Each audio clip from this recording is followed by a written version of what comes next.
Hello everyone, and welcome to this tutorial.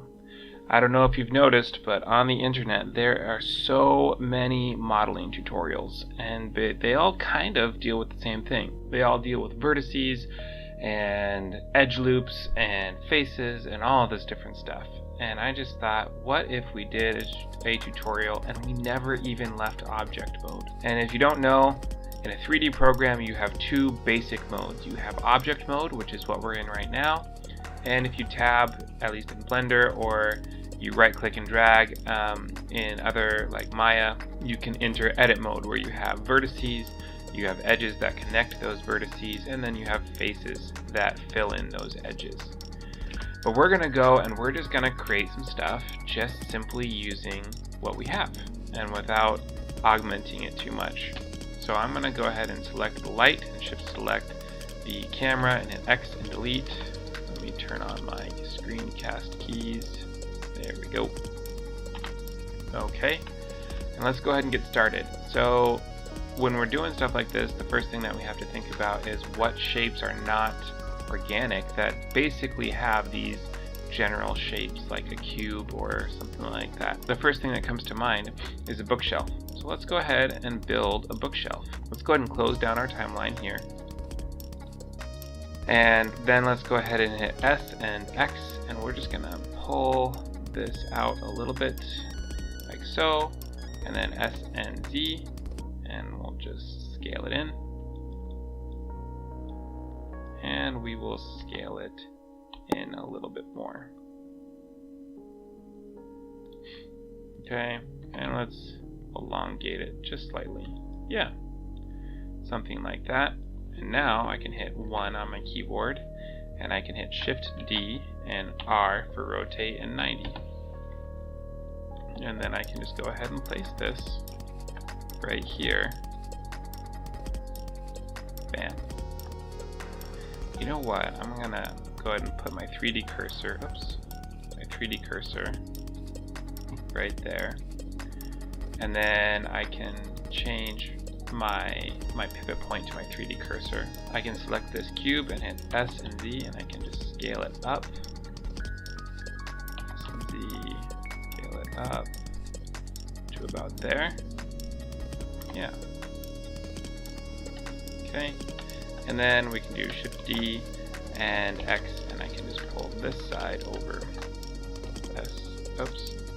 Change the pivot point back to median point, and G and X, and just pull it over to the edge. Okay, now we'll take the bottom and Shift D and Z and bring it up to the top. Perfect. Now we can just go ahead and take the bottom plank again and hit Shift D and Z and bring it up to the middle. S and X, and we can just scale this in a little bit. Perfect. And then I'm just going to duplicate this, Shift D and Z, and I'm just going to move it up. Alright, and now we'll grab one of the side panels here and Shift D, and we'll all hit X and bring this into the middle. We already have a bookcase, look at that.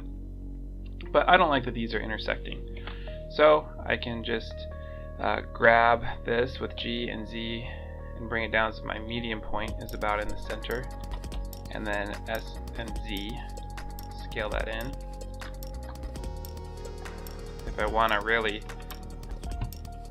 make that look like it connects, I can actually just grab my my 3D cursor here and do the same thing that we did before and just change the pivot point. Okay. And then I'm going to do Shift D, and I'm going to hold this over here, G and Z, median point, S and Z, and just pull that down. And then, and then actually, I'm going to select, Alt A to deselect B, and I'm just going to select this one, and I'm going to pull this down until it's over here. Okay, and then S and X, and I'll just go ahead and scale that in.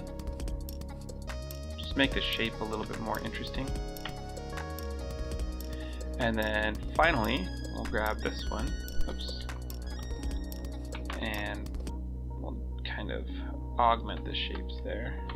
Or I guess give it some asymmetrical symmetry a little bit.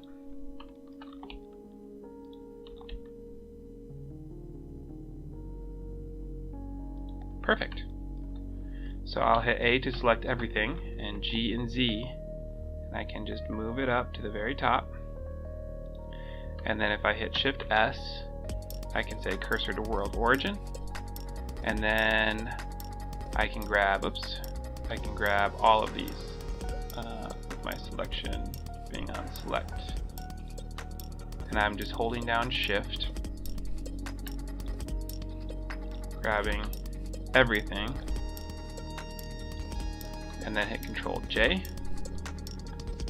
And what that does is it joins everything together as one, but it also puts the median point, or the object origin, at the very last selected object origin. And now I can hit 1 and Shift S, cursor to world origin, and then object, and origin, set origin to 3D cursor. And then last but not least, we still have an exited edit mode. We can come here to our modifiers and add a bevel modifier at, go ahead and hit Control A and rotation and scale. There you go. We don't want so much. Something like, yeah, 0.1. Just gives it a little more of that lifelike quality, like it's actually a piece of wood. Okay, and then finally we can split area, hit tab, split the area, we'll come into look dev mode, and then we can go ahead and choose the shader editor. And now that we have the shader editor, we can hit Shift A, and then we can grab actually we'll just hit Shift D for this BDSF. We need two BDSF and Shift A, and search and add in a mix shader. Right, and then we'll take this one, put it in the bottom socket, and the top one, put it in the top socket.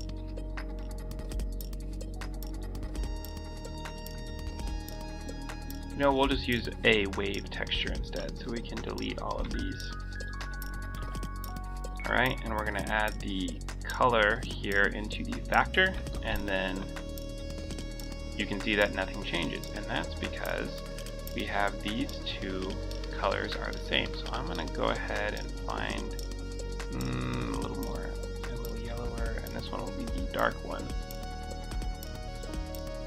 And then I'll find the hexagonal number, Control C, and then come here and copy and paste it, and then raise that up just a little bit. I'll grab the wave texture and hit Control T and just add in the generated. Now we can increase the scale, add some distortion, increase the scale much more. Alright, and the detail scale. Yeah, that looks more like wood. That we have gone ahead and done a good job. So that is one. We've created an entire bookshelf without entering edit mode and adding anything else. If I want to, I can go ahead and just take the modifier and apply it, and then we're set. This has been a little bit of mod editing without entering edit mode. Thank you so much. If you guys like this, let me know. There's a ton of other things we can model without entering edit mode. Thank you guys so much for watching. I hope you have a wonderful day. If you enjoyed this video, please leave a like or a subscribe or a comment, and I will talk to you guys soon.